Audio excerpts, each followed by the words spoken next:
আজ আমি চলে এসেছি মাটনের ঘুগনির একটা রেসিপি নিয়ে। আমি এখানে মটর কড়াইকে ভিজিয়ে রেখেছিলাম, এটা ভিজে গেছে। এবার আমি এখানে মটর নিয়েছি প্রায় 200 থেকে 250 গ্রাম মতো। এবার আলু নিয়েছি, টমেটো নিয়েছি, পেঁয়াজ নিয়েছি, কাঁচা লঙ্কা নিয়েছি, আদা রসুন বাটা তো আছেই ফ্রিজের মধ্যে, আর বেসিক যে মশলাগুলো লাগে সেগুলো। প্রথমে আলুটাকে আমি লাল লাল করে ভেজে তুলে নেব। নেওয়ার পর যে তেলটা থাকবে তাতে একটু গরম মশলা, তেজপাতা, শুকনো লঙ্কা, জিরে ফোড়ন দিলাম। ফোড়নের যখন ভালো গন্ধ বেরোবে পেঁয়াজটা লাল লাল করে ভেজে নেব।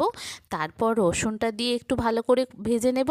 তারপর মাটনটা দিয়ে দেব, দেওয়ার পর টমেটো, কাঁচা লঙ্কা দেব, দিয়ে এবার যে বেসিক মশলাগুলো আছে সেগুলো এর মধ্যে দিয়ে ভালো করে আমি এগুলো কষাবো। ভালো করে যখন কষানো হয়ে যাবে, সুন্দর গন্ধ বেরোবে, মশলা কষানো থেকে যখন মশলার তেলটা ছেড়ে যাবে তখন আমার মশলা কষানোটা হয়ে যাবে। এবার এটা প্রেসারে মিডিয়াম ফ্লেমে আগে